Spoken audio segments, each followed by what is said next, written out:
ayer fue un buen día porque se firmó este acuerdo comercial que es fundamental para el crecimiento económico del país. No solo beneficia a México, también a Canadá, a Estados Unidos. Es un tratado de dimensión mundial que va a atraer mucha inversión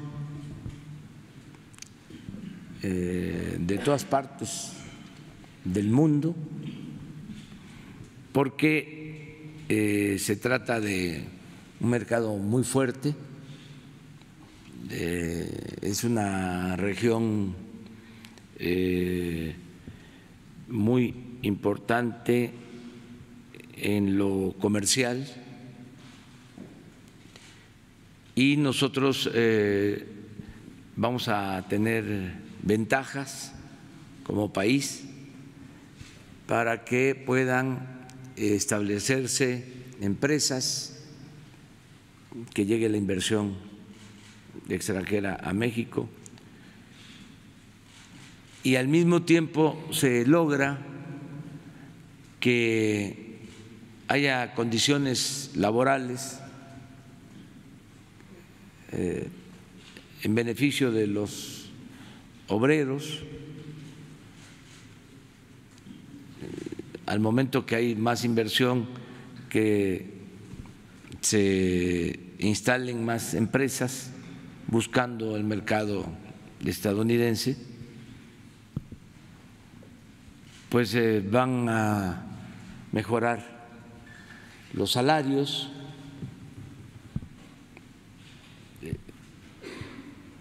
independientemente de la política nuestra de aumentar el salario.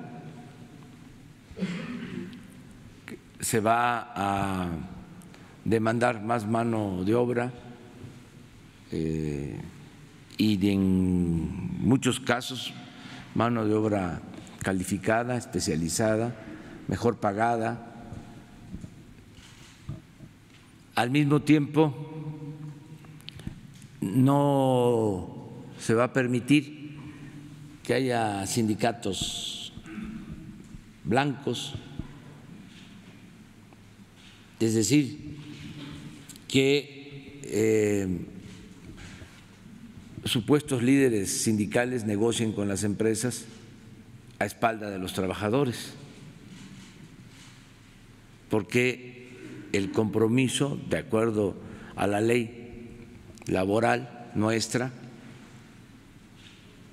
y el adendum, el anexo al tratado, contempla el que debe de haber democracia sindical,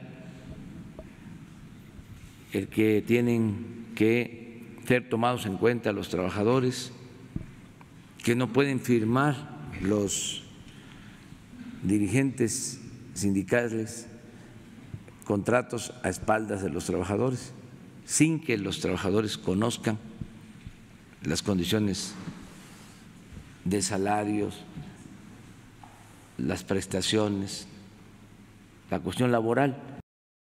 Es una investigación, como es sabido, que se lleva a cabo en Estados Unidos a partir de la detención y extradición de Guzmán Loera. Se hacen las investigaciones y al parecer de ahí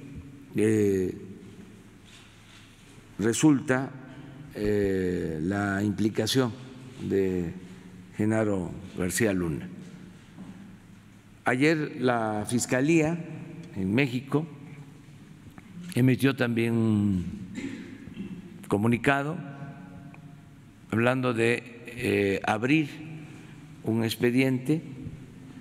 No sé si había una investigación en proceso o se abre el expediente a partir de los hechos, ¿no?, que conocemos de esta investigación que llevan a cabo en Estados Unidos. Nosotros vamos a ayudar en todo lo que podamos en la investigación, todo lo que nos solicite la Fiscalía, en el entendido de que se trata de un organismo autónomo, todo lo que se solicite, sobre todo en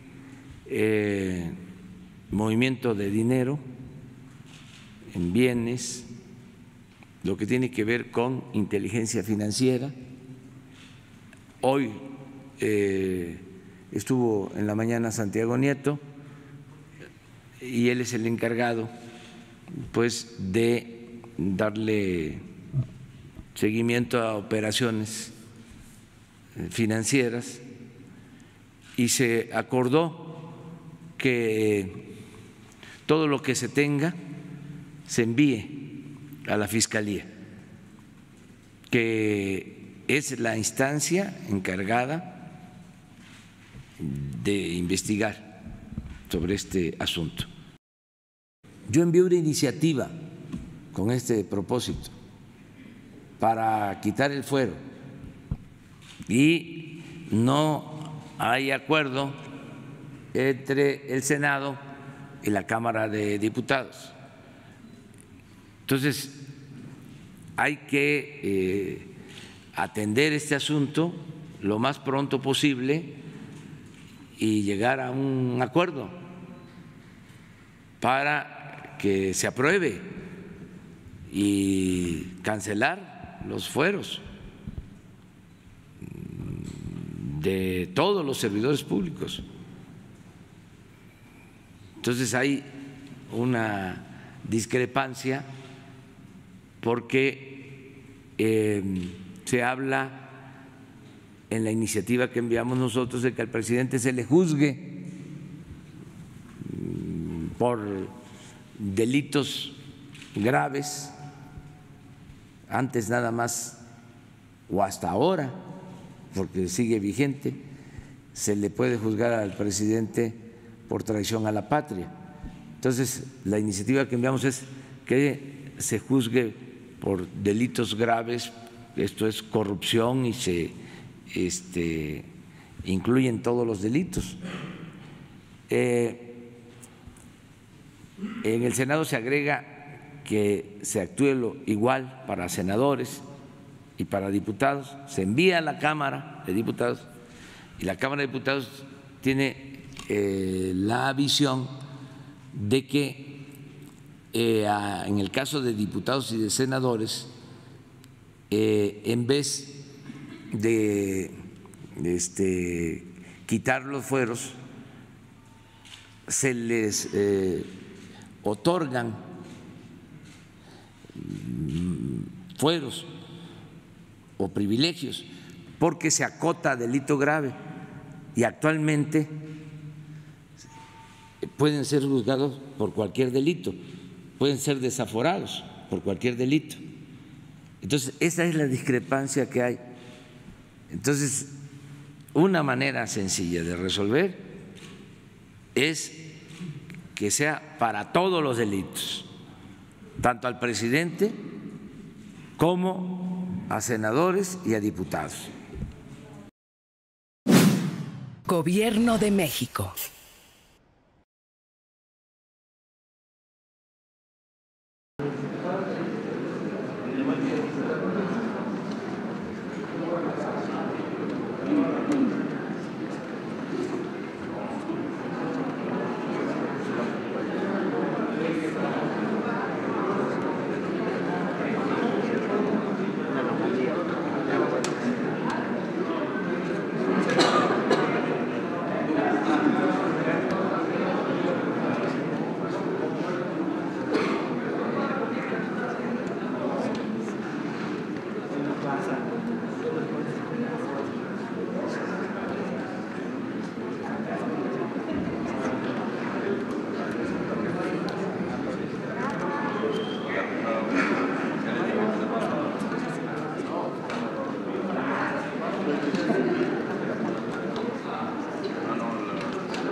Buenos días a todos. ¿Me apoyan con su teléfono en modo silencio, por favor? Muchas gracias.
Pues vamos hoy a informar sobre la situación de las minas y de manera particular de la mina de Sonora que causó la contaminación del río Sonora, y es un tema que aquí se ha planteado. Vamos hoy a Hermosillo, pero para hablar con los familiares de las niñas, de los niños de la guardería ABC. Sin embargo, nos han estado demandando que informemos y que actuemos en el caso de la contaminación provocada por el derrame de ácido en una mina de Sonora. Ahora les van a explicar y le vamos a informar a los ciudadanos afectados por este derrame y a toda la población, como lo hacemos siempre, porque no es nada más tratar un asunto aislado, sino que todos los mexicanos nos informemos de lo que sucede en el país y cómo se están enfrentando los problemas. También David León nos va a informar sobre los festejos del día 12, Día de la Virgen de Guadalupe, que ha sucedido, que ha pasado, cuáles son las noticias que se tienen, el parte de lo que ha venido pasando en la Basílica desde ayer, porque se le ha dado seguimiento, bueno, desde antes, desde la llegada de peregrinos, y que se informe también a todo el país sobre lo que está aconteciendo en la Basílica. Esto es básicamente lo que vamos a informar el día de hoy, y terminando, pues como siempre, preguntas y respuestas. Entonces vamos a pedirle a Víctor Manuel Toledo. También nos acompaña la doctora Blanca Alicia Mendoza, que es Procuradora Federal de Protección al Ambiente. Ya saben que Víctor Manuel Toledo es el secretario de Medio Ambiente y Recursos Naturales, y David León Romero, que es Coordinador Nacional de Protección Civil. Ellos van a exponer. Adelante, Víctor.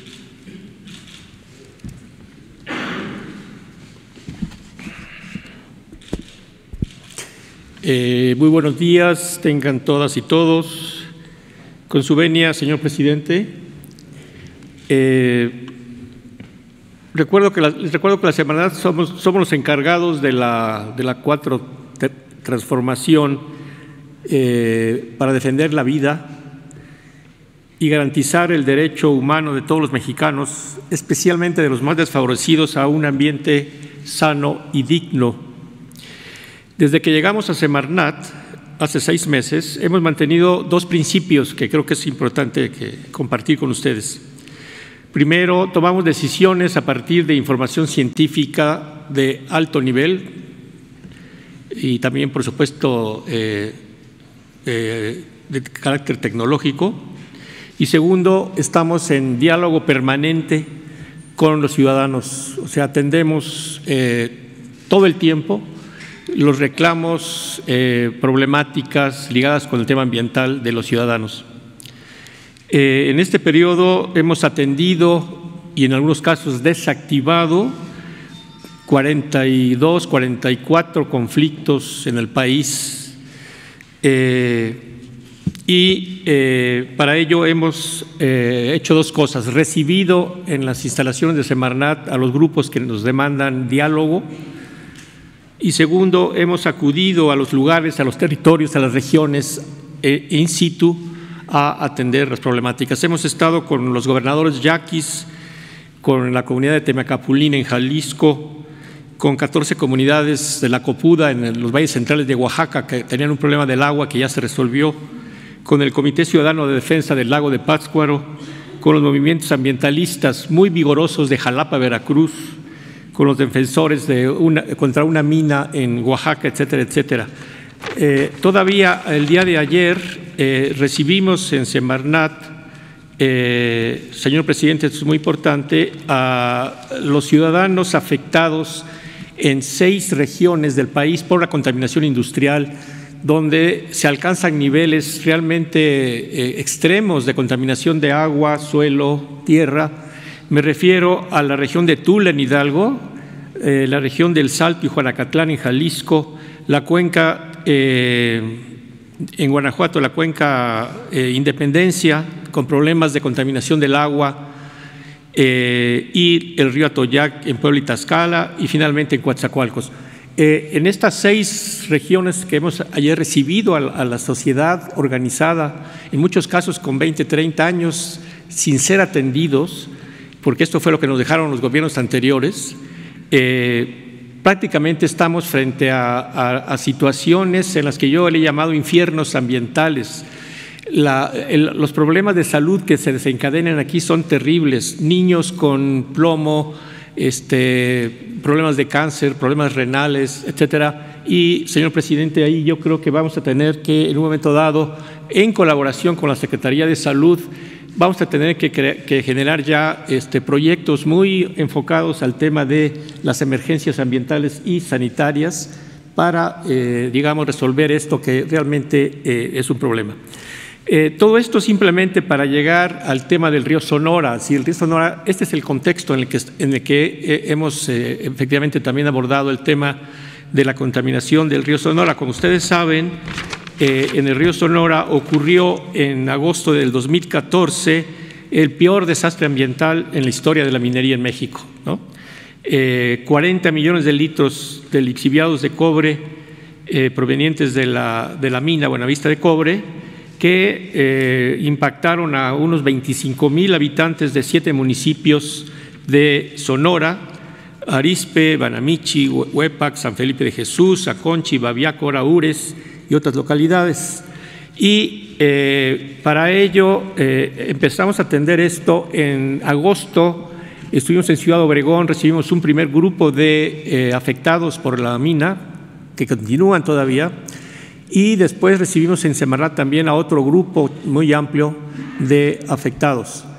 Hemos respondido de 2 formas. En primer lugar, a través del tema jurídico, y por eso aquí vamos a pedirle a la doctora Blanca que nos dé una síntesis de lo que se está haciendo, y también acudimos a 8 reuniones con comunidades para escuchar su percepción y sus reclamos. En eso estamos, y termino diciendo que la próxima semana, junto con el secretario de Salud, estaremos en Hermosillo en la mañana con los presidentes municipales afectados. Después iremos a Ures a escuchar, estamos convocando a los afectados a tener de nuevo para que escuchen nuestro informe, y por la tarde estaremos presentando un nuevo libro que se ha escrito en la Universidad de Sonora por especialistas de la región. Entonces, simplemente en correspondencia a los anuncios que aparecieron en la prensa en los últimos días, pues venimos a informarles de cómo estamos atendiendo el caso del río Sonora. Entonces, le pediría a la procuradora, si es tan amable, hacernos una más breve síntesis del corrido, ¿no? Con su venia, señor presidente.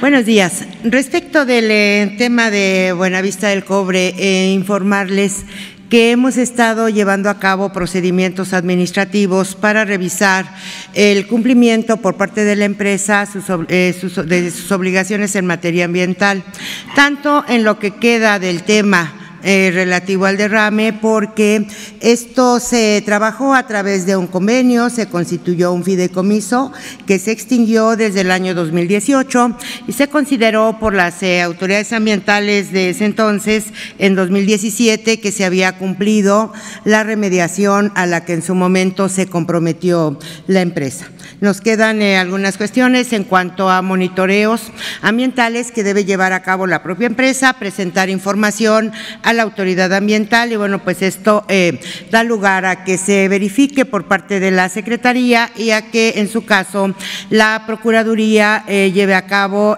actividades de inspección.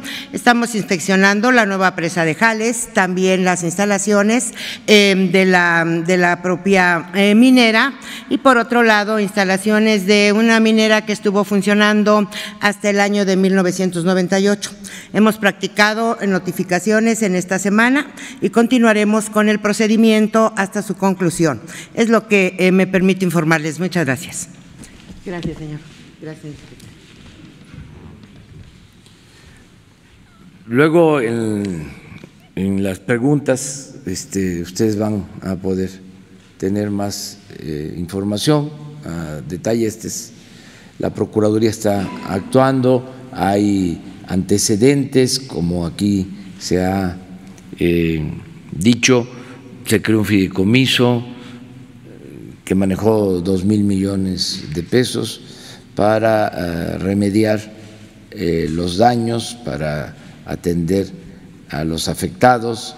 No se concluyó bien con este proceso y ahora les van a explicar lo que se está haciendo para que se resuelva el problema, que es lo que está pidiendo la gente y es lo que vamos a hacer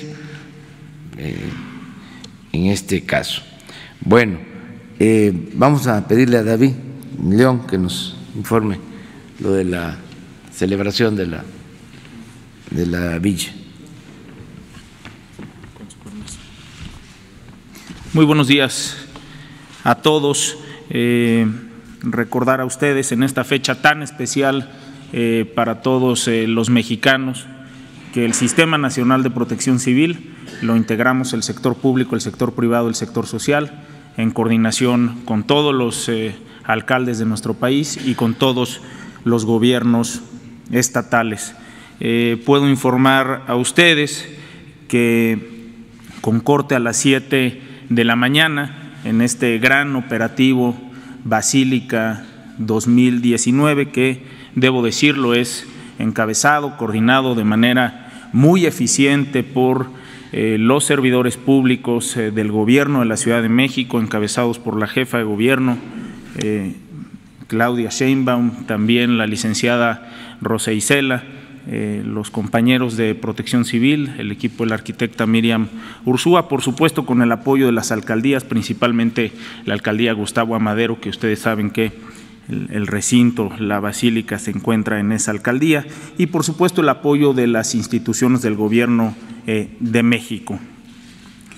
Decirles que además se registra una extraordinaria colaboración de la ciudadanía, una gran solidaridad de voluntarios que apoyan a los peregrinos que vienen de todo el país en estas fechas a visitar a la Virgen de Guadalupe.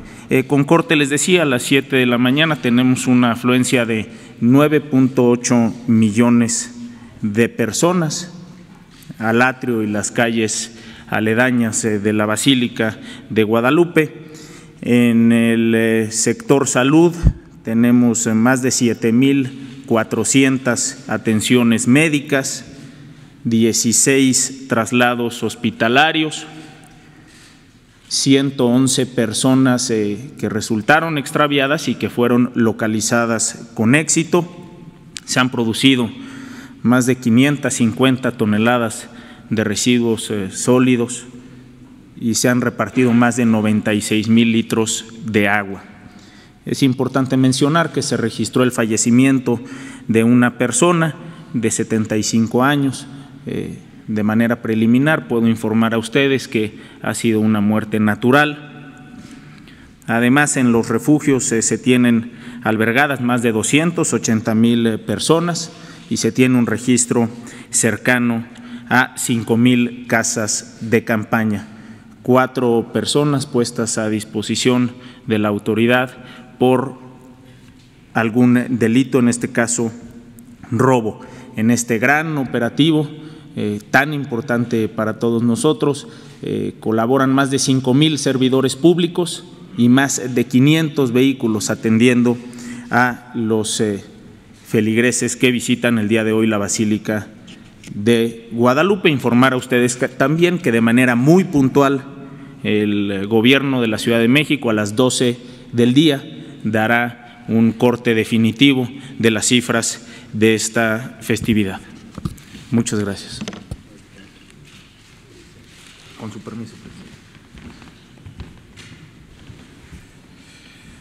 Muy bien, pues este es el informe. Vamos a abrir. Si les parece, sobre el tema, bueno, sobre el tema 2, 3.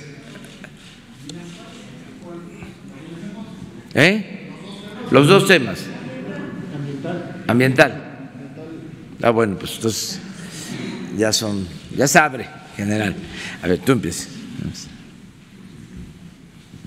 Buenos días, señor presidente. Yo quisiera preguntarles cómo le van a hacer. La industria minera actualmente está en un proceso de crecimiento. En el segundo trimestre creo que fue el 7.7% que se bajó, y pues la industria minera tiene problemas ambientales. Si no se explota con el debido cuidado, pues hay estos eventos como los que han sucedido en Sonora. ¿Qué planes tiene el gobierno en específico para reactivar la minería y qué planes para tener cuidado con el medio ambiente? Y otra pregunta sería, los grandes yacimientos que se han encontrado de minas de litio, ¿hay algún programa para que se exploten debidamente estas minas? El litio ahorita es como el producto minero de moda por la industria de la tecnología, las computadoras. Esas serían mis dos preguntas. Sí, mire, en general nosotros tenemos que cuidar el equilibrio entre la producción en general, el desarrollo y el cuidado del medio ambiente. Esto se le ha llamado desarrollo sustentable. Ahora ya tiene una denominación distinta, actualizada. Eso ya lo podría explicar aquí Víctor, pero lo que queremos es eso, cómo mantener las fuentes de trabajo, las empresas, sin dañar el medio ambiente. Sí es posible esto, lograrlo, pero si obtener crecimiento significa dañar el medio ambiente, no lo aceptamos. Lo más importante es cuidar el medio ambiente y la salud de las personas, de los seres humanos. Eso es lo más importante. Entonces estamos buscando que se mantenga este equilibrio y para eso la labor de la Secretaría de Medio Ambiente no se trata de detener la actividad económica.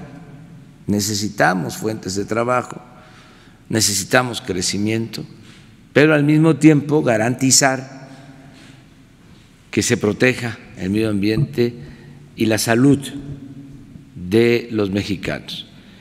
Entonces, Víctor les puede aquí informar más sobre esto que estás planteando.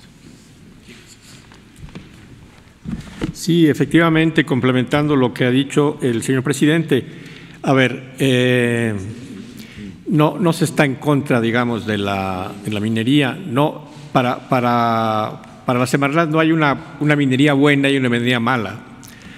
Lo que necesitamos hacer es simplemente ir caso por caso y confirmar a través de la inspección si están o no cumpliendo.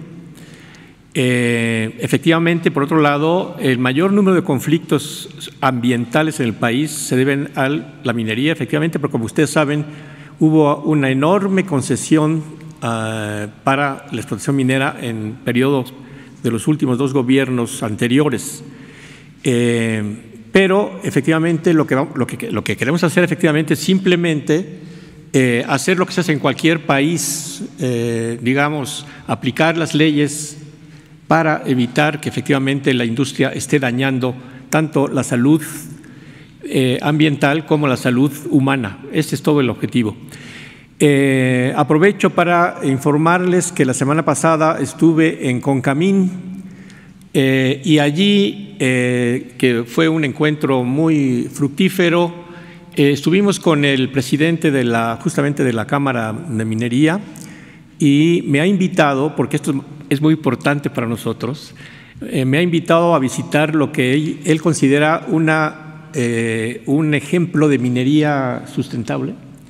Tenemos mucho interés en verlo y hemos hecho un acuerdo con Concamín para ubicar, fíjense ustedes, las industrias que están ambientalmente en lo correcto para que ellos sirvan de ejemplo para el resto, que yo creo que hay muchas más, por supuesto, porque la situación es muy difícil, que no están siguiendo, digamos, la reglamentación, las normas desde el punto de vista ambiental.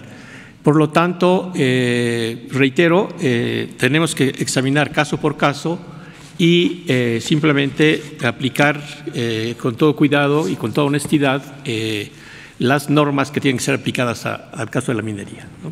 Sí. Y en el caso del litio, ¿se va a concesionar las minas? Sí. Bueno, como ustedes saben,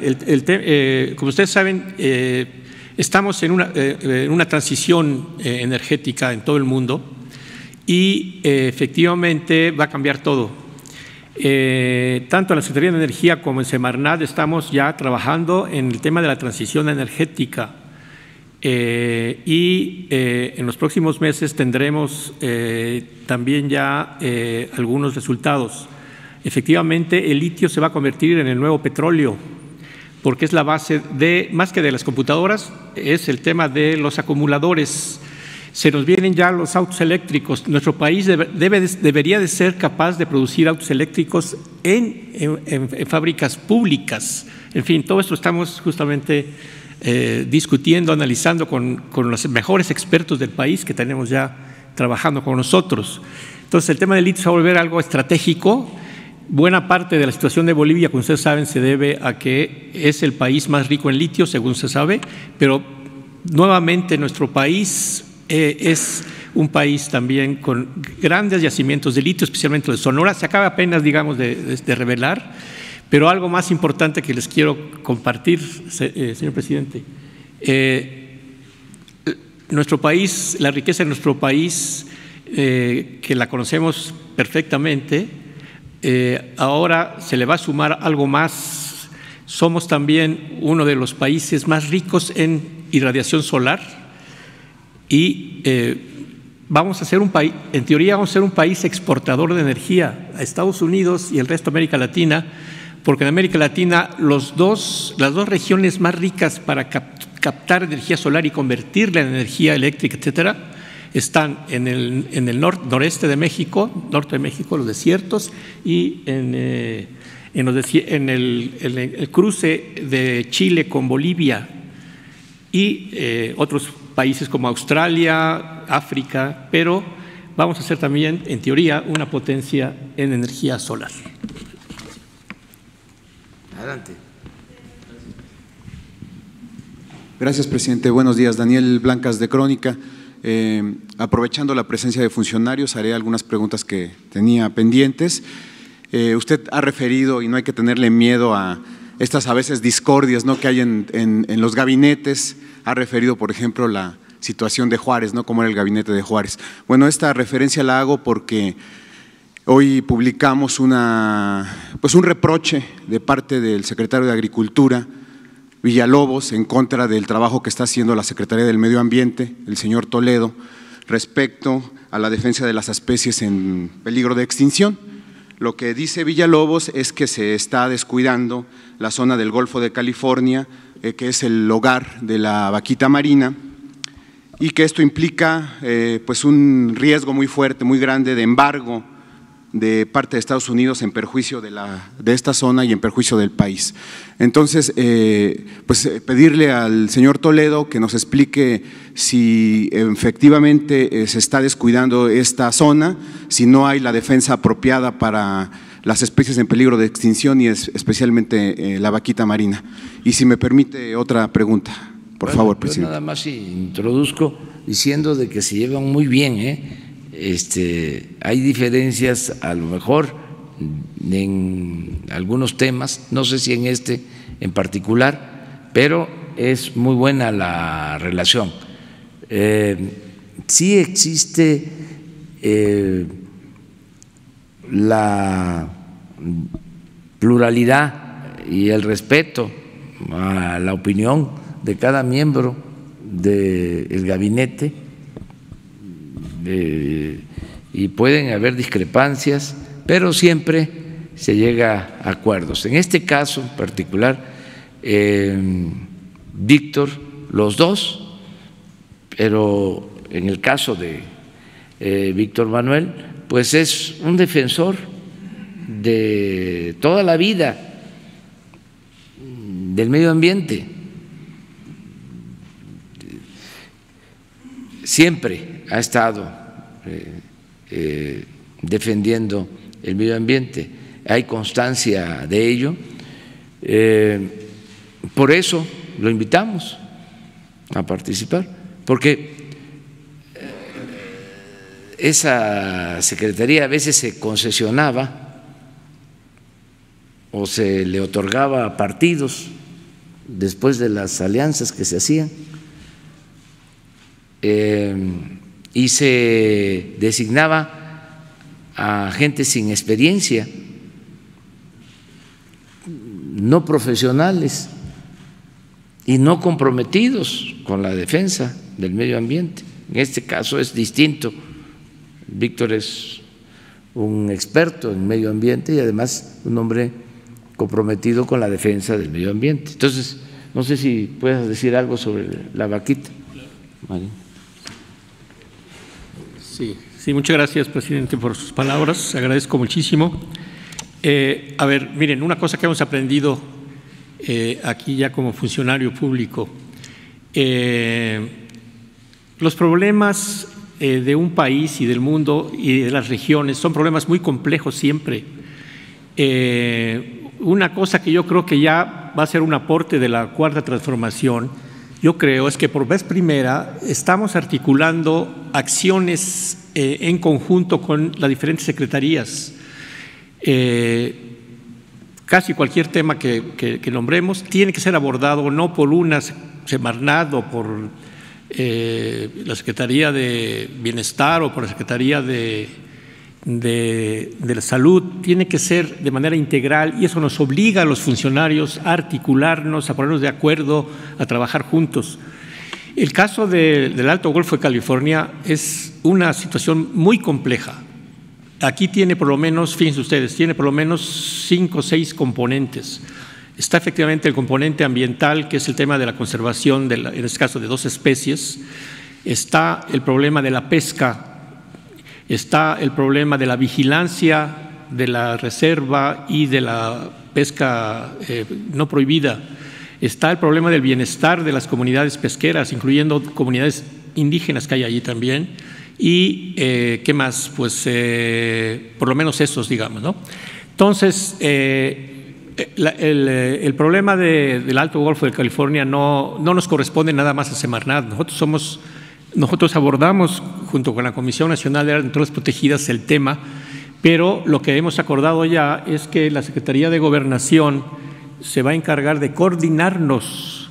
Entonces no es un problema entre un secretario y otro secretario. Esto yo creo que, de nuevo, siempre lo estoy haciendo en las conferencias de prensa. Yo recomiendo mucha prudencia a los reporteros y periodistas, porque también algo que yo no sabía, es impresionante la cantidad, ahora sí que de fake news y de noticias que se inventan y nos causan muchos problemas. Hay que tener mucho más cuidado y tener una ética para, digamos, manejar la información. Entonces, no hay ningún problema con el secretario de Agricultura. Efectivamente, yo vengo de la academia, estamos acostumbrados a discutir. Para mí eso es de todos los días, y de disentir para poder llegar a acuerdos y a conclusiones. Y esto es algo por lo cual también estamos aquí con este gobierno del presidente. Secretario, que en este caso, bueno, hay documentos, ¿no?, donde oficios que le ha enviado el secretario Villalobos, incluso a la presidencia, un poco haciendo referencia a este tema. Más allá de esta discordia que pudiera interpretarse, ¿usted entonces niega que se esté descuidando esta defensa a las especies protegidas y en especial a la vaquita marina? No se imaginan lo que está haciendo la CONAM con el caso de la vaquita marina y con el caso de la totoaba también. Estamos recibiendo reportes todo el tiempo. Está también la Profepa también. Ustedes también están trabajando ahí muy arduamente junto con la Secretaría de Marina en la vigilancia, y tenemos relación también con las organizaciones conservacionistas, incluyendo internacionales. Estamos en permanente comunicación con los especialistas de allá de Ensenada. Si en algo estamos actuando es en ese caso, porque sabemos, digamos, el riesgo que tiene. Pero aprovecho también aquí, señor presidente, yo creo que también entra la Secretaría de Relaciones Exteriores. ¿Por qué? Porque el tema de la totoaba que se consume en China y que pasa por Estados Unidos no debe ser solamente resuelto por los mexicanos. Es un problema ya que los consumidores en China tienen que estar también, el gobierno chino tendría también que estar participando en esto, porque no es justo que los mexicanos y nuestros impuestos estemos haciendo todo el esfuerzo de conservación y de buen manejo de la pesca, mientras que los países que nos están provocando el problema, entonces ahí va a ser un asunto también de negociación internacional. Muchísimas gracias. Yo nada más quisiera pedirle, usted refirió esta situación de emergencias ambientales sanitarias, si nos pudieran compartir con los reporteros pues los casos o la relatoría de estos casos para que podamos estudiarlos o tenerlos, ¿no? Posteriormente, pues. Sí, posteriormente. Sí, posteriormente. Les informamos. Sí, y la siguiente pregunta, presidente, aprovecho para comentársela. He estado yo reunido en las últimas semanas con diversos funcionarios del gobierno federal que ponen digamos un punto de interés en ciertos temas. Usted aquí ha referido esta situación de la austeridad, de limpiar las dependencias. Hace un par de semanas dijo, todavía falta una sacudida más, ¿no?, en relación a las dependencias, pero sin embargo hay tres casos que me gustaría rápidamente compartirle, que van un poco en ese sentido contrario, en el sentido de que se requiere un poco más de fortaleza humana y financiera. Uno es el caso del SAT. Tenemos referencia de que hay 1.600.000 créditos fiscales por cobrar, presidente. Esto equivale a que cada uno, hay una figura ahí que se dedica a esto, a cobrar estos créditos fiscales, que es la figura del ejecutivo fiscal. ¿Sabe usted cuántos expedientes le corresponden a cada uno por tramitar? Alrededor de 1.500 expedientes por cada ejecutivo fiscal o ejecutivo de recaudación. Entonces, la situación en el SAT es un poco complicada porque además cada uno de los ejecutivos gana 8,000 pesos, presidente. Entonces es un área que quizás, contrario a la austeridad o a lo que usted ha manejado aquí, sí requiere un poco más de fortaleza en este sentido, porque además, pues usted sabe lo que representa que se cobren estos créditos fiscales en dinero para la Federación, ¿no? Ese es un caso.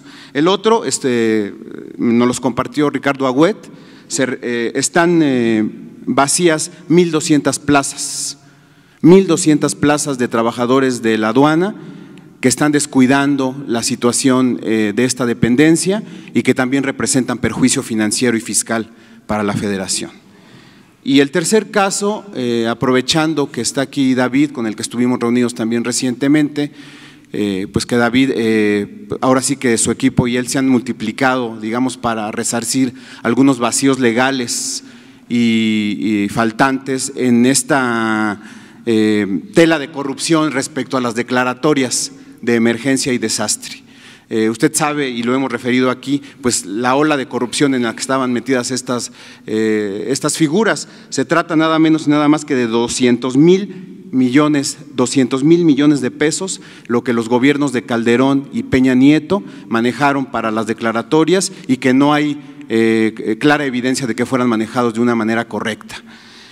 Sin embargo, presidente, no hay quien a ciencia cierta y quien plenamente se vigile la repartición, presidente. No hay quien supervise los censos de infraestructura dañada. No hay quien vigile el trabajo de los comités que hacen la relatoría de la infraestructura. No hay quien vigile la contratación de empresas para la reconstrucción ni los avances en la reconstrucción. Entonces son ahí vacíos legales y vacíos humanos y financieros que me gustaría ponerle sobre la mesa. Son 3 casos que le comento que he estado estudiando durante las últimas semanas para hacerle la pregunta. Pese a esta situación que usted ha venido apoyando de la austeridad, ¿qué hará usted con estas áreas estratégicas desde el punto de vista financiero para reforzarlas y para poner atención a favor de las finanzas públicas? Bueno, en el caso del SAT se ha avanzado muchísimo. Yo considero, como en otros asuntos, que lo fundamental es la honestidad de los funcionarios, de los servidores públicos. En el SAT hay un equipo de profesionales, de gente honesta. Hemos cuidado mucho eso, que se encargue esta labor de la recaudación de los impuestos a gente honesta. Y lo mismo en lo que tiene que ver con aduana. Por eso lo de Margarita Ríos, que ahora pasa a ser parte de la Suprema Corte de Justicia, ya ministra de la Suprema Corte de Justicia. La semana próxima vamos a nombrar al nuevo director del SAT, que tiene que tener las mismas características, el mismo perfil de Margarita Ríos, una mujer honesta, recta, íntegra. Entonces, eso ayuda mucho. En el caso de la carga de trabajo que se tiene, eso se tiene que ir resolviendo, se está trabajando en ese sentido. Este año se ha avanzado porque se obtuvo mejor recaudación que el año pasado y yo espero que cada vez va a funcionar mejor el sistema de recaudación de impuestos, porque no hay corrupción, no se tolera la corrupción. Y nos va a ayudar mucho lo que ayer se aprobó en el Congreso. Se modificó el artículo 28 de la Constitución y se establece que queda prohibida la condonación de impuestos para grandes contribuyentes, porque esa era la gran fuga. Es increíble cómo se les condonaban los impuestos a las grandes empresas,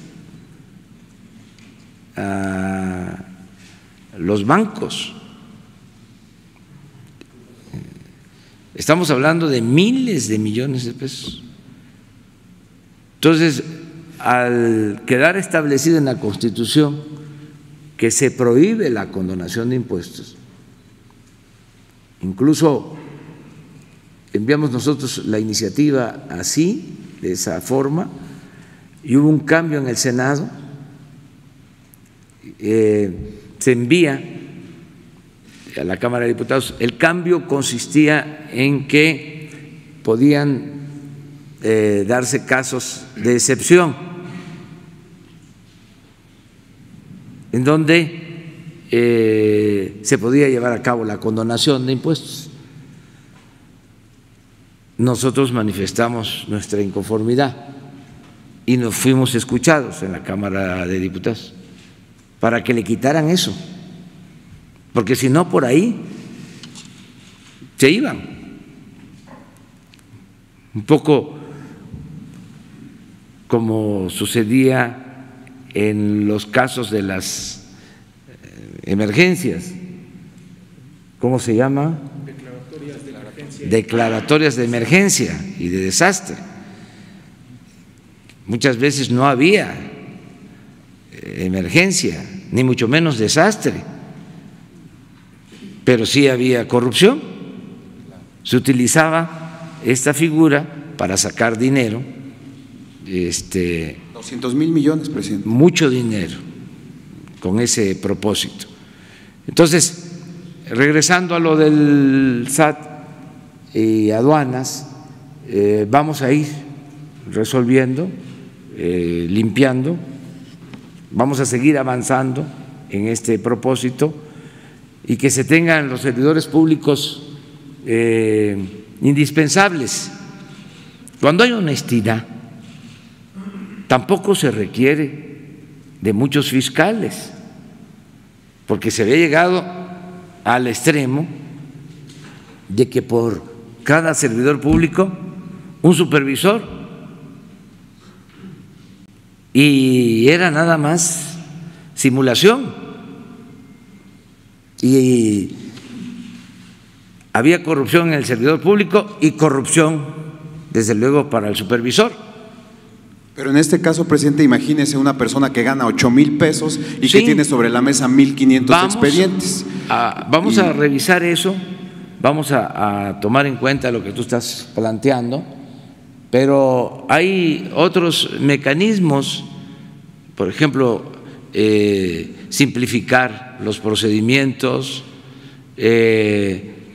hacer inspecciones aleatorias, no se tiene que ir caso por caso, a lo mejor, y es lo más seguro, los grandes contribuyentes no eran fiscalizados, estábamos hablando de pequeños o medianos contribuyentes, como siempre, cargar toda la fuerza de la ley o todo el rigor de la ley a los de abajo y garantizar impunidad a los de arriba. Entonces hay que ver eso, pero sí tomamos en cuenta tu propuesta. Porque al ritmo que se trabajó este año, presidente, tardarían 15 años en cobrarse todos los créditos fiscales. No. Entonces, solamente le haría la pregunta así muy concreta. No es a rajatabla esto de que amárrate el cinturón. Se pueden observar ciertos temas para decir aquí necesitas más dinero.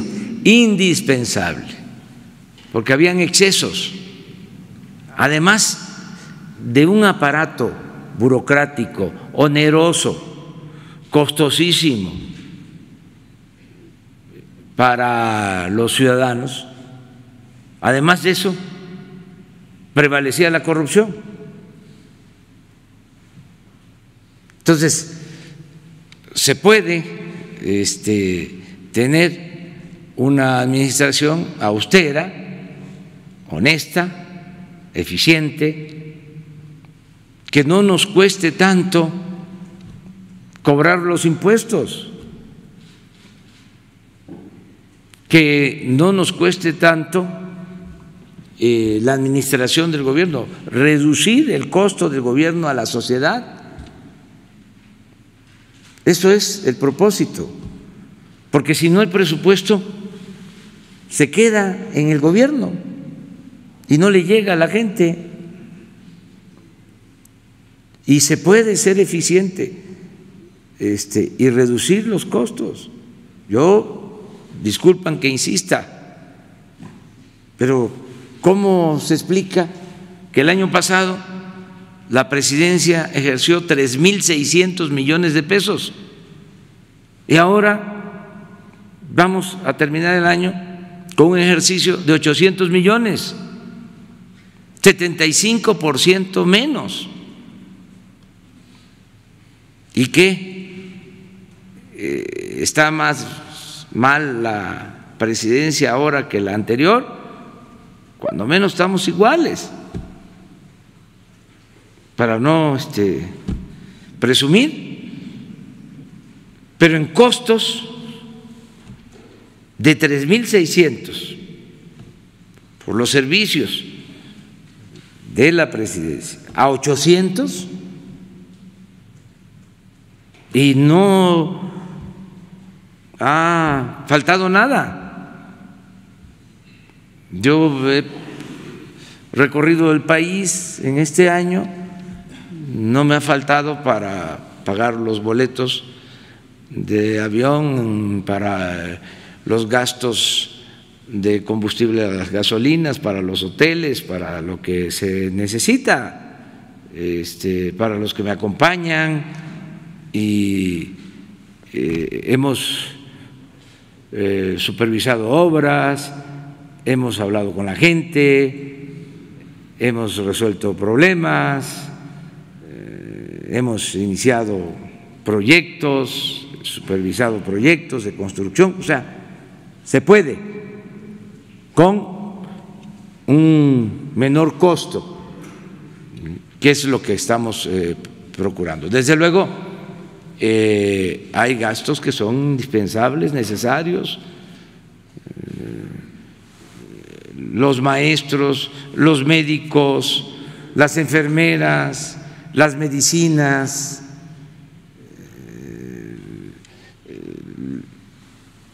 la seguridad, pues eso tiene que tener los recursos que se necesitan, y en este caso pues también la recaudación de impuestos, ¿no? Porque son los ingresos que permiten que haya presupuesto.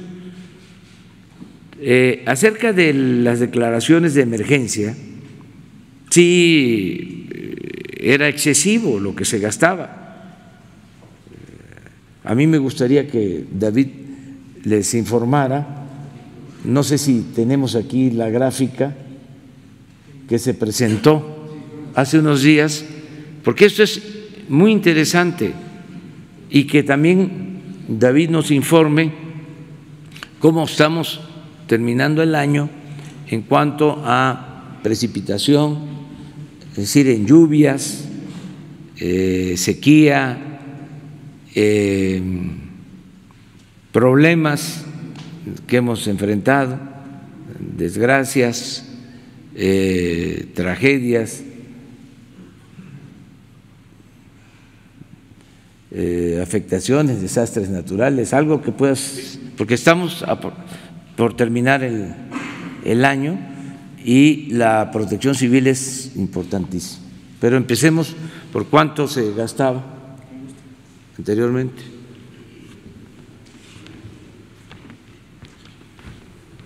Bien, en lo que ahora se proyecta el número de declaratorias de emergencia y desastre comparadas con los años pasados, quisiera comenzar diciendo que, bueno, este país es megadiverso, extraordinario.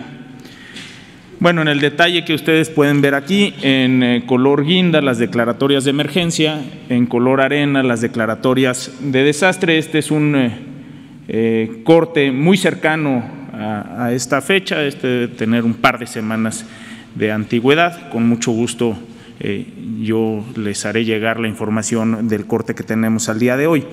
Las declaratorias de emergencia y las declaratorias de desastre son esa herramienta que se tiene en el Fideicomiso Fonden para poder accesar a sus recursos. El Fideicomiso Fonden nació en 1996 como un instrumento vanguardista que tuvo sus primeras reglas en 1999. Estas declaratorias se emiten a solicitud de los gobiernos estatales. Cuando un gobierno estatal identifica un fenómeno en su territorio, se acerca al Sistema Nacional de Protección Civil y solicita una declaratoria, vamos a decir un ejemplo, por lluvia.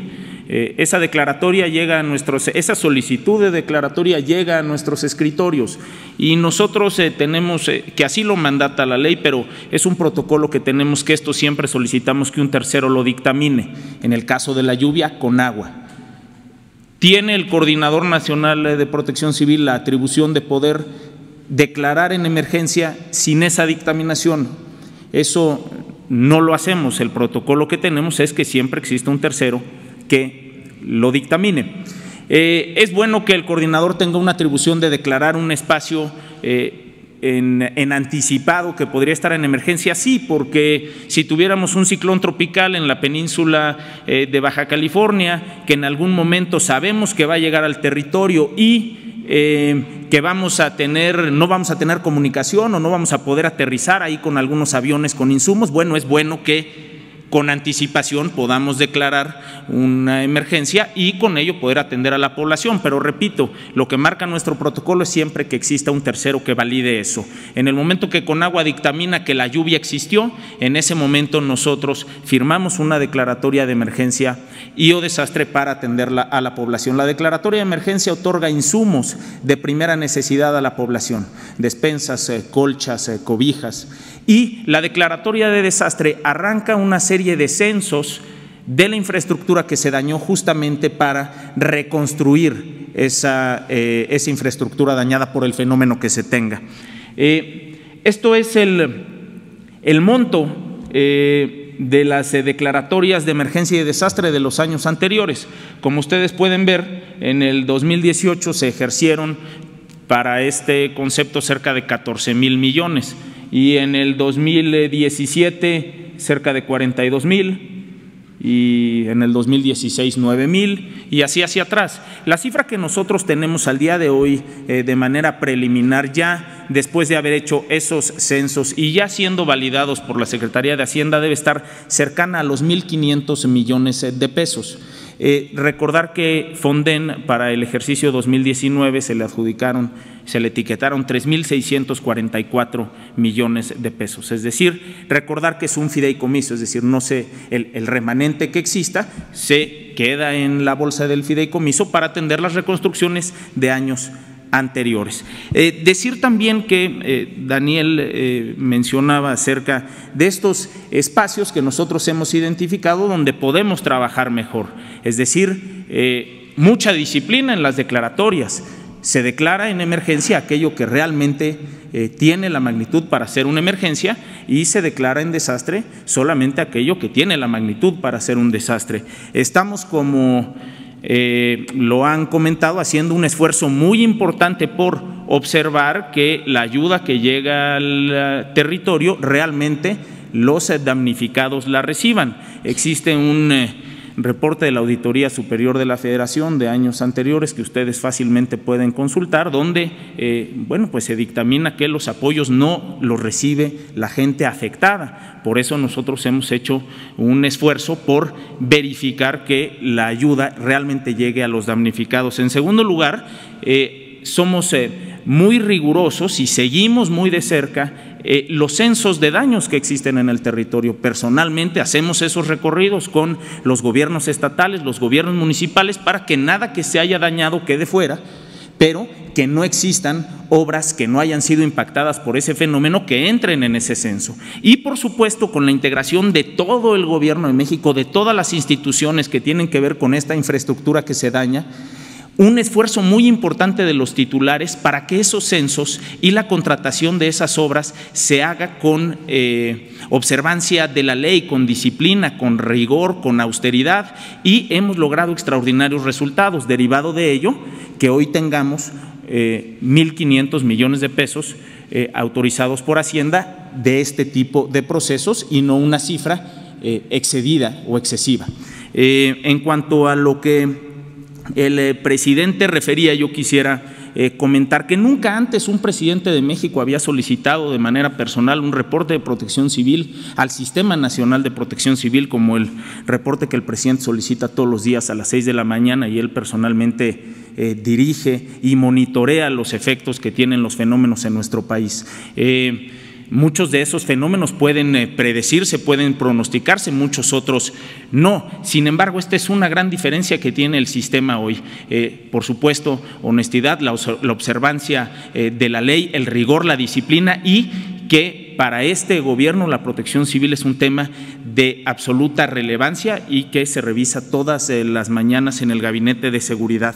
Hablando un poco acerca de la gran diversidad de fenómenos que existen en este país, esta temporada ha sido, como lo ha dicho ya el presidente, hemos tenido buena fortuna, la naturaleza ha sido generosa con el territorio mexicano, 33 ciclones tropicales pronosticó la Conagua, se presentaron 35, 5 impactaron de manera directa el territorio nacional, 1 en el Golfo, 4 en el Pacífico.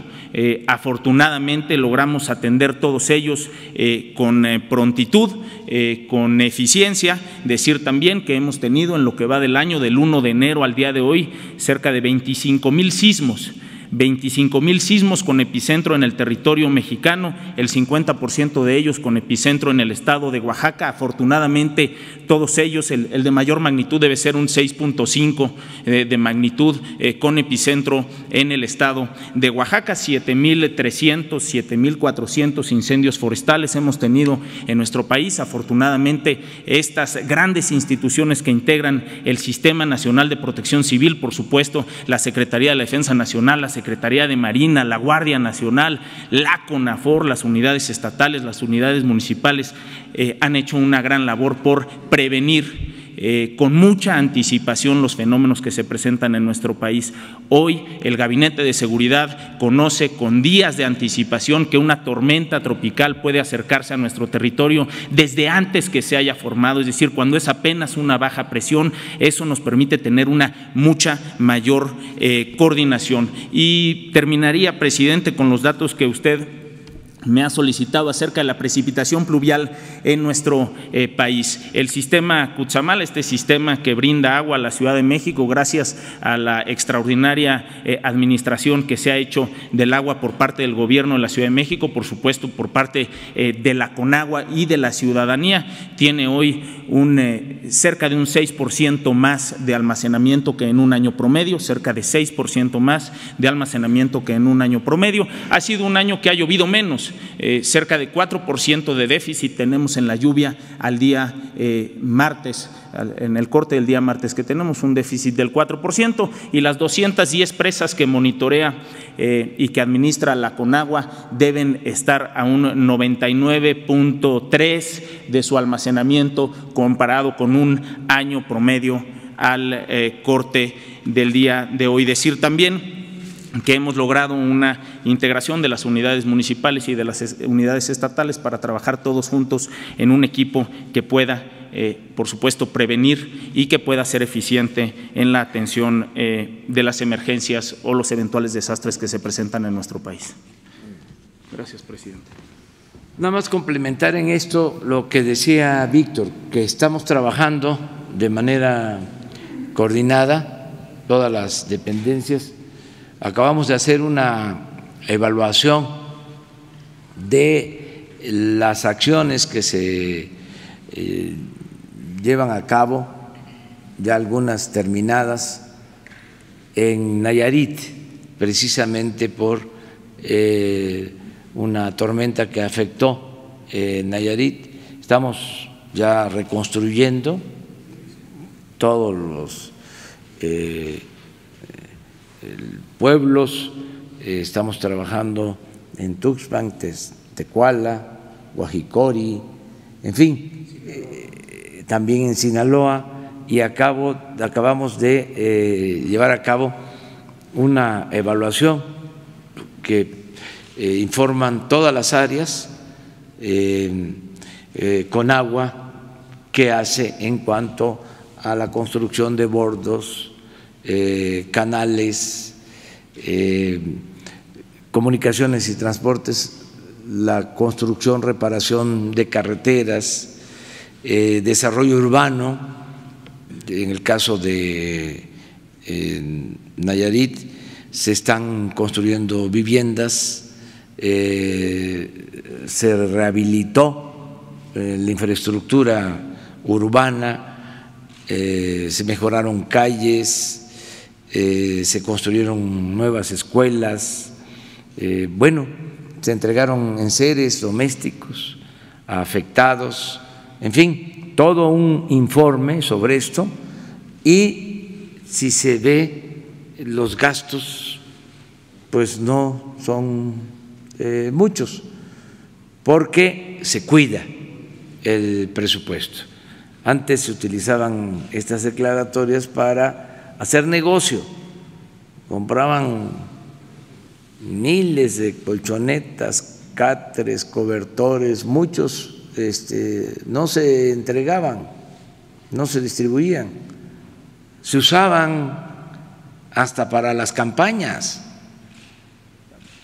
repartían láminas, repartían cáteres para obtener los votos, no solo frijol con gorgojo, también colchonetas y láminas, todo salía de estos fondos. Entonces eso ya se terminó y por eso nos rinde el presupuesto. A ver, ella, la que tiene tiempo que está. Gracias, presidente. Reinaide Ramírez, reportera independiente y para pie de página. Sobre el informe que acaba, bueno, lo que anunció ahí,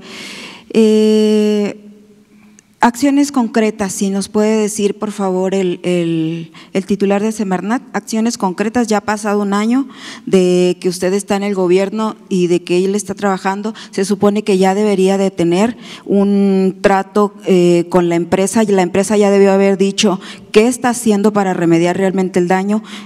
Preguntas concretas sería si ya tienen un acuerdo, si se va a reactivar un fideicomiso, el que ya estaba, o si se va a hacer uno nuevo para la remediación, si el hospital se va a recuperar, se le va a quitar el comodato, si nos puede explicar eso, cómo está lo del por qué se dio un comodato, si lo puede explicar.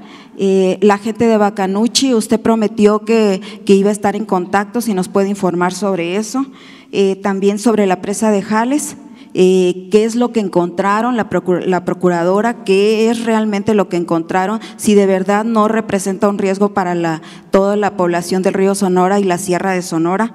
También si nos puede hacer una línea de tiempo de lo que han encontrado, así como la que hizo la Sedena, por favor, o algo parecido, para tener un poco más de detalle de qué es lo que están haciendo ustedes concretamente en el caso de la remediación del daño del río Sonora.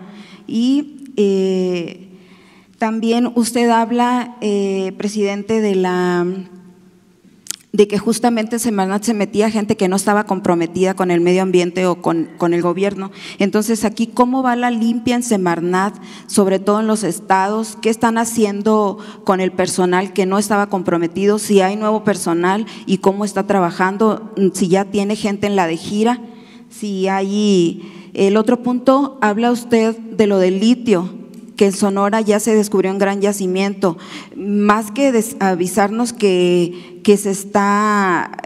van a traer empleos de Semarnat, lo que nos gustaría escuchar es qué va a hacer usted para detener o que realmente se cumpla con las condiciones medioambientales para que no sea un riesgo más para Sonora, porque Sonora tiene 5,000 concesiones mineras y 200 están en exploración. Y lo que usted vio en Hidalgo, cáncer, plomo en los niños, eso lo va a ver y en mayor cantidad en Sonora, porque Hidalgo es una sexta parte del peligro que tiene Sonora en cuestión de minería. Bueno, según los datos que tiene la Secretaría de Economía. Entonces, si podía, por favor, dar más detalle de esta situación, sobre todo sobre la remediación del daño.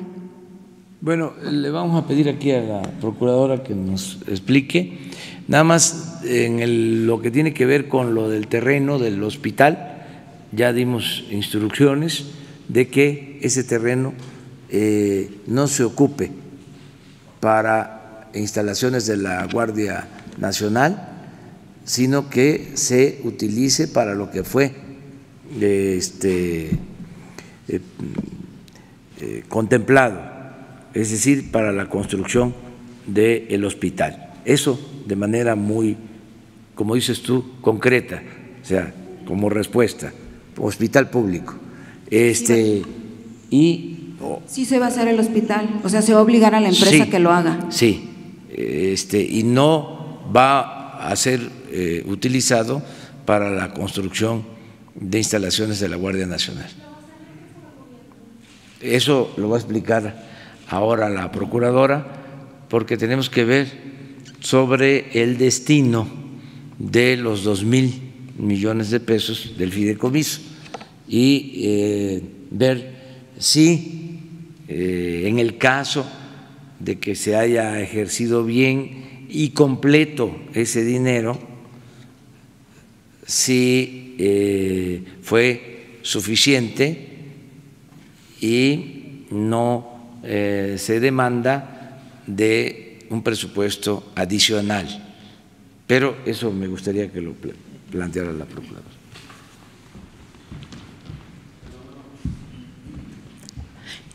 En el caso del fideicomiso, quisiera compartirles que hemos hecho un análisis y bueno, en el portal de la Secretaría desde hace tiempo existe información pública en cuanto al señalamiento de cuál fue el recurso que efectivamente se ejerció a través del fideicomiso.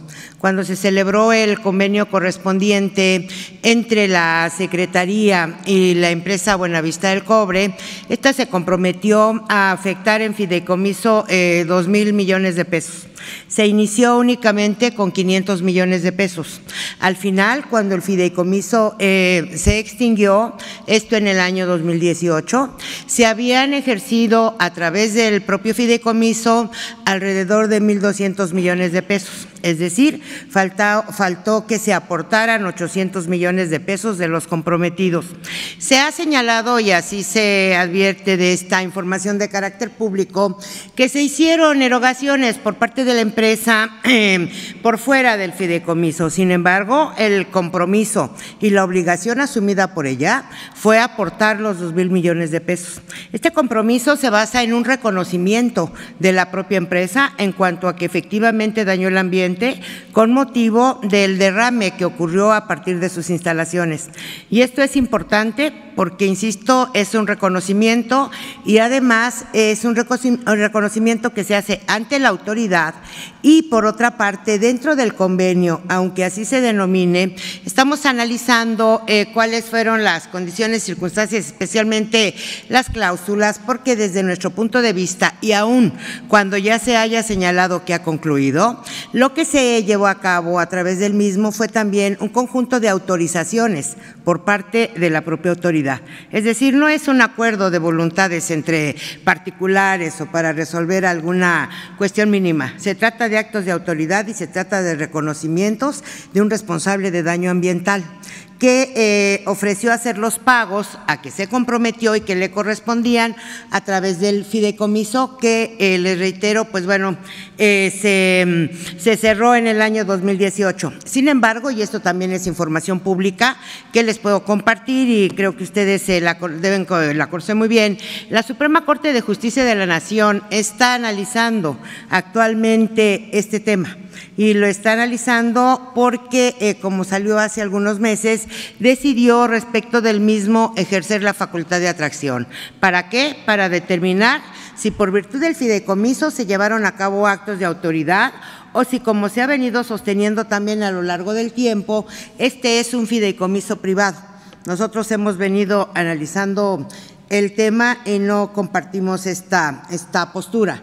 Por esta razón, insistimos en que la empresa debe responder, especialmente como ejemplo el caso del hospital, pues asumir el compromiso de reparación, es parte de la reparación. Y les recuerdo que la reparación del daño es un derecho humano. Los derechos humanos, conforme a nuestra Constitución, son imprescriptibles, son inalienables. Entonces, todas estas cuestiones esperamos que se tomen en cuenta. En lo que corresponde a las inspecciones a las empresas mineras, trabajamos con base en un programa. Tenemos poca tecnología, hemos estado trabajando conforme lo ha señalado el señor presidente, con austeridad, pero con mucho empeño. Tenemos, para empezar ahorita, yo espero, 2 drones con los que estamos apoyando la práctica de las visitas de inspección. Estos drones pues son sencillos, pero nos permiten ahorrar tiempo, nos permiten mejorar el esfuerzo de nuestros compañeros los inspectores y hemos tenido buenos resultados en su utilización. Queremos acudir a una figura que tenemos jurídica con base en la que se conmutan multas para pedirles a quienes incurren en infracciones y son sancionados que adquieran y proporcionen al Estado mexicano este tipo de tecnologías, porque estas tecnologías nos facilitan la función y nos permiten ahorrar recursos y yo diría que ser mejores. Estamos planteando la posibilidad también de hacer inspecciones de carácter electrónico, pero fundamentalmente también estar cerca de la gente, ser preventivos e ir convenciendo a todos los obligados o a la mayor parte para que cumplan de manera voluntaria y de manera correcta. Muchísimas gracias. ¿Pero qué encontró, señora, en la presa de Jales? ¿Es un riesgo o no es un riesgo? Y sobre el fideicomiso, por favor, lo que está diciendo es que la empresa va a reponer los 800 millones o que está en litigio hasta que la Corte decida. Estamos analizando la información. Hay información que se contiene en un denominado libro blanco, hay información que se conservó en la Secretaría de Medio Ambiente, que recientemente localizamos, pero hay información que también se entregó a la empresa y es la mayor parte de la información. Lo que hacemos ahora son los cruces respectivos, tenemos un muestreo con base en el que hemos concluido que no es posible identificar efectividad de pagos contra recepciones, no es posible contar con un padrón completo y pensamos que a esto obedece que haya grupos de la población allá en Sonora que están inconformes. La población no se inconforma porque sí. Ese es un punto. En lo que se refiere a lo que hemos estado trabajando en la presa de Jales, quisiera comentarle que de momento me permita no hablarlo con apertura. ¿Por qué?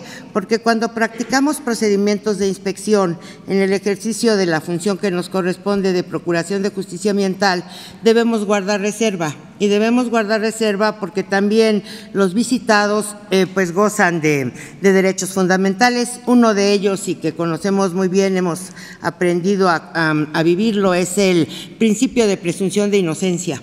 Cuando se practica una inspección se busca si hay cumplimiento. Cuando se considera que puede no haberlo, se emplaza, etcétera, pero no podría abrir la información porque esto puede dar al traste con el resultado del procedimiento. ¿Cuándo concluye la inspección, el dictamen? Ahorita acabamos de hacer unas notificaciones. La empresa tiene la posibilidad de ejercer su derecho de defensa, aportar pruebas. Una vez que se aporten las pruebas, nosotros analizamos y podemos emitir una resolución. Yo diría que a finales del primer trimestre del año entrante, si es que van cumpliendo dentro de los plazos. Entonces, ¿no hay disposición de la empresa para remediar el daño en el río Sonora? Yo no diría si hay o no disposición. Nosotros estamos haciendo trabajos, estamos notificando. El tema del río Sonora es distinto del tema de la presa de Jales. El tema del río Sonora, así denominado, se refiere al derrame. Estamos haciendo los análisis y yo considero que el Poder Judicial está por resolver y nosotros pues podemos actuar con base también en nuestras propias facultades. Gracias, señor. Nada más para tranquilizar. Miren, ¿qué hubiese pasado si los mexicanos no hubiesen decidido en favor de un cambio? se estaría tratando este tema. Entonces, sí hay diferencias, no somos iguales. Desde luego, la justicia a veces tarda, pero llega cuando hay voluntad de parte de la autoridad. Cuando no hay voluntad, pues no llega nunca. Aquí, como lo hemos dicho, nos dejaron un elefante echado. Entonces, lo paramos, lo levantamos, pero es un cuerpo de avance lento. Lo estamos empujando para que camine, pero va a caminar, me canso ganso, va a caminar, va a trotar, va a correr. Es un proceso, es una transformación. Hace poco comenté de que estamos en un proceso de transición donde lo viejo no acaba de morir y lo nuevo no termina de nacer, pero sin duda, ¿sí?, vamos a la transformación, vamos al cambio. Nosotros no le vamos a quedar a deber nada a los mexicanos, nos vamos a poner al corriente, nada, no le vamos a fallar al pueblo, y va a haber justicia, y ya no hay influyentismo, ya el gobierno no está al servicio de un grupo o de potentados. Ya el gobierno no está convertido, como era antes, en un comité al servicio de una minoría. El gobierno representa a todos, pero la transformación se tiene que llevar a cabo de manera pacífica y por los cauces legales. Lo que decía aquí la licenciada, tenemos que proceder legalmente, que haya un auténtico Estado de Derecho y no apresurarnos a condenar, a hacer juicios sumarios, confiar en que las instituciones se están renovando. Ayer me dio mucho gusto asistir al informe del presidente de la Suprema Corte de Justicia. Me gustaría que se difundiera ese informe, claro que les corresponde a ellos, porque es un informe inédito,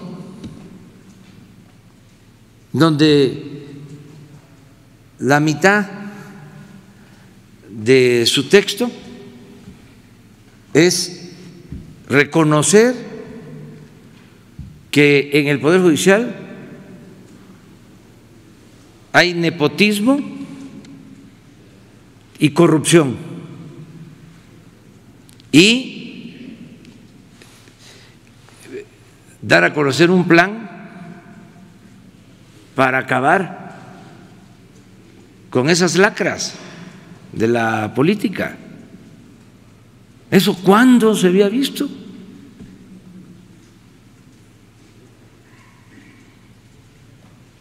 Entonces, si en este caso está por resolverse lo de un amparo, tener confianza de que el Poder Judicial, en este caso la Suprema Corte de Justicia, va a resolver de conformidad con la ley y se van a reparar daños, estoy seguro, y se va a atender a la población y vamos a que se imparta justicia en Sonora y en todos los casos. Entonces, nada más decirles eso. Ya no voy a poder seguir contestando preguntas porque voy precisamente a Hermosillo. Vamos a Sonora. Gracias.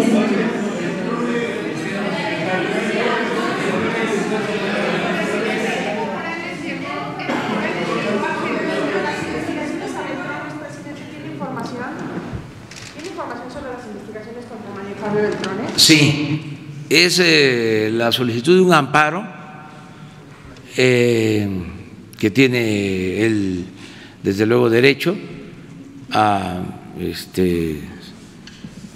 solicitar y a que se le otorgue en su caso, si así lo decide la autoridad competente, por el asunto de Chihuahua.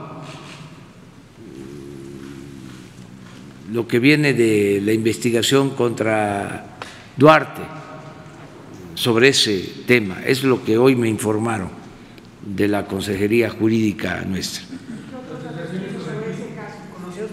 Nada más eso, que como salió en los medios de información, se indagó y es una solicitud de amparo. Creo que ya lo había hecho anteriormente y ahora volvió a recurrir a este mecanismo que es pues un derecho que tienen todos los ciudadanos, todas las personas. ¿Mande? ¿Este caso de cuando fue presidente del PRI? No, es el caso que se está ventilando en Chihuahua. Entonces, sí, de ese asunto creo que es. ¿Usted cree que tiene alguna arista política esta indagatoria, presidente? Pues mire, todo es político, ¿eh? Acuérdese que es la Constitución política de los Estados Unidos mexicanos, todo es político. El que dice que no es político, pues no sabe lo que realmente dice. El que incluso se jacta de ser analfabeta político, no sabe lo que está diciendo. A ver si no se puede por ahí conseguir algo sobre el analfabetismo en política. Es incluso un poema de Bertolt Brecht, sí. A ver, vamos, a veces les molesta que nos metamos en eso, pero es importante, es muy importante. Me reclaman mucho, dice que por qué las reflexiones, estas cápsulas de historia y de política, pero ayuda. Lo que les molesta más es mi lentitud. Yo ofrezco disculpa porque no hablo de corrido y dicen que me están viendo y que dicen ya. Pues no puedo, tengo que hacerlo despacio, no hablo de corrido, pero además imagínense que yo diga algo impropio por la prisa, se vuelve noticia mundial. Entonces prefiero hablar despacio. En una de esas tenemos, ya está, a ver, ¿quién de ustedes lo lee? A ver, alguien, ahí está, a ver, léanlo. A ver, pero ven, agarra el teléfono. Ven acá. Es que esto ayuda mucho.